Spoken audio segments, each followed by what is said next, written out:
Monsieur Narcy, comment allez-vous? Bienvenue. Très bien, merci. Et vous? Ça va, merci. Soyez le bienvenu sur Merci. 5 sur 7 matin. Merci. Vous êtes donc le secrétaire général de l'Association des créateurs de mode du Oui, Bénin. tout à fait. C'est bien ça? Oui. Alors, donc, il y a ce mois de la mode, ce mois de juillet consacré justement à la mode béninoise. Pourquoi une initiative comme celle-là? Je crois que cette question est très bien posée, mais en principe, je ne devais pas être celui à qui on doit poser cette question. Ouais. Mais comme on le dit, à la bonne heure, l'État a pensé à nous cette année et il a voulu consacrer tout le mois de juillet à notre secteur d'activité qui a toujours, comme je le dis souvent, été le parent pauvre de la culture. On nous a toujours mis en marge. On ne connaît pas vraiment nos capacités.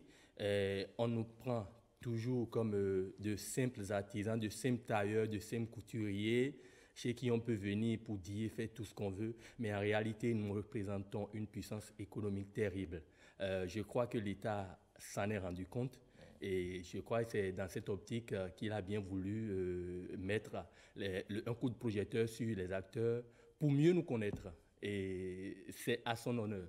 Est-ce à dire que la mode béninoise se porte mal? La mode médinoise n'existe pratiquement pas. Elle n'existe Moi, même pas. ça n'engage que moi. Ah bon? Ouais, ça n'existe pratiquement pas. Mais là, je crois qu'avec ce grand effort, les gens connaîtront réellement ce qu'est la mode béninoise. Si je dis que la mode béninoise n'existe pas, c'est parce qu'on nous a toujours considérés comme des couturiers, des tailleurs. Or, ce n'est pas le cas. Il y a beaucoup d'acteurs, il y a beaucoup de monde derrière cette activité qui vit de cette activité qu'on ne connaît pas. Voilà. Mais en même temps, c'est qu'il y a beaucoup d'acteurs, comme vous dites, beaucoup de créateurs de mode qui participent à beaucoup de fashion à l'étranger, qui sont mieux connus à l'extérieur d'ailleurs que chez nous-mêmes. Bien sûr. Vous en faites partie d'ailleurs. Bien sûr, bien sûr. Ben ouais. Mais alors, qu'est-ce qu'il va se passer tout le long de ce mois? Enfin, le mois, il est presque terminé. Oui. Le reste du temps, qu'est-ce qu'il va se passer maintenant? Avant le reste du temps, je crois qu'il faut quand même remercier l'effort du ministère de la Culture qui a quand même, durant tout le mois, il a fait des capsules sur la majorité des créateurs qu'il a passé sur des émissions télé, qu'il a passé sur des chaînes radio. Il nous a envoyé vers des chaînes radio et puis des chaînes de télévision, voici la preuve, pour quand même qu'on puisse parler de nous d'abord et puis de la mode, de ce que ça peut apporter et tout. Là maintenant, nous sommes sur la dernière ligne droite et nous allons finir en beauté par le 31 août du côté du Bénin Marina Hotel où il y aura une grande soirée consacrée. Pardon, le 31 juillet, pardon.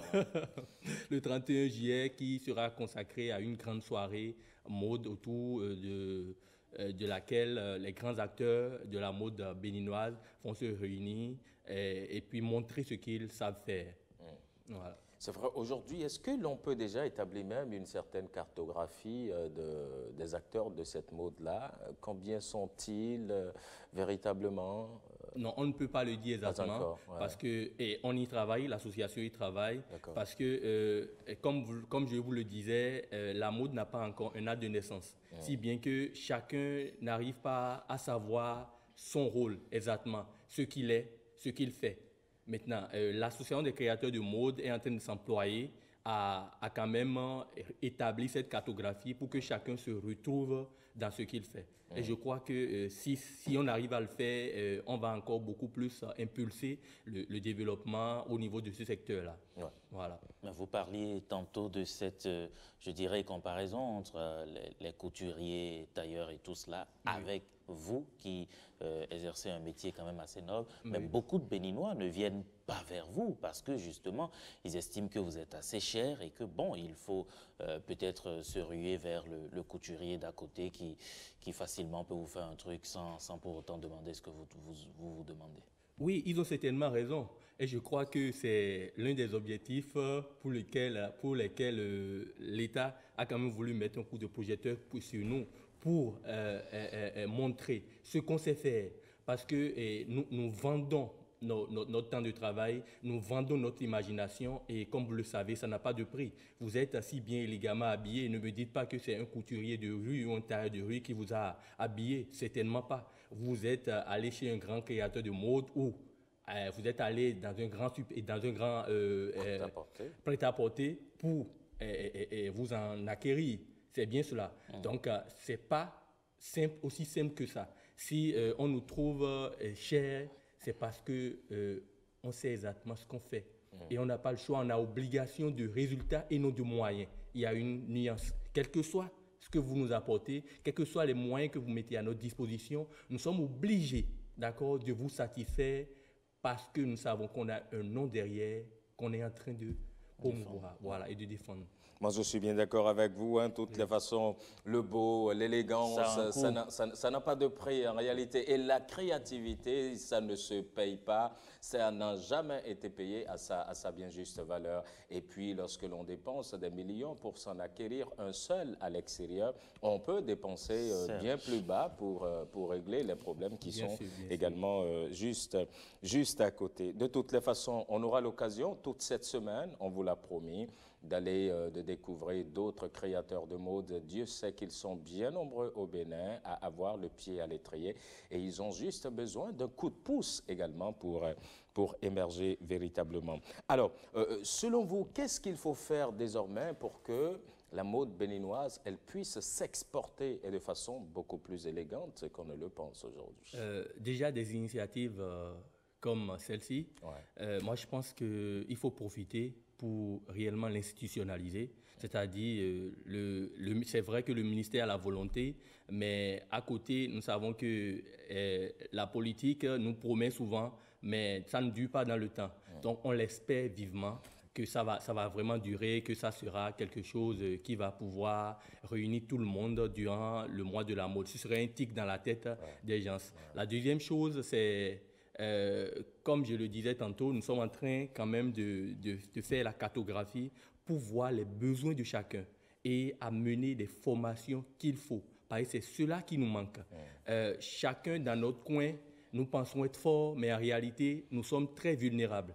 Mais désormais, avec l'Association des créateurs de mode du Bénin, nous essayons quand même de réunir tout le monde autour pour pouvoir voir la force, la faiblesse de chacun et puis les compenser, équilibrer afin quand même de commencer par faire du beau, de commencer par exporter des choses consommables. Parce que très souvent, on dit quand on va chez eux, c'est n'importe quoi, il n'y a pas de finition, il y a tout et tout. Et on est en train de penser et on viendra avec vous pour vous l'exposer très bientôt. Bien. On en a bien sûr besoin. Oslo, merci beaucoup d'être venu sur le plateau de ce matin. On aura l'occasion de vous retrouver pour parler de la mode, pourquoi pas dans tout son ensemble. La mode, a dit quelqu'un, c'est un faire-valoir.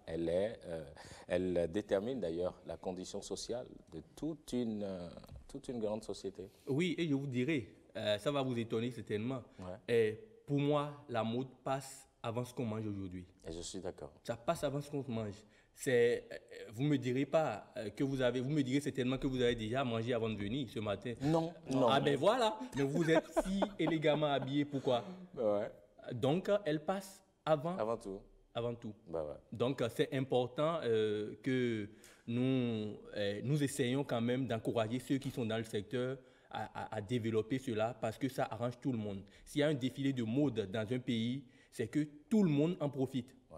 Or, les gens pensent que c'est juste les acteurs qui en profitent.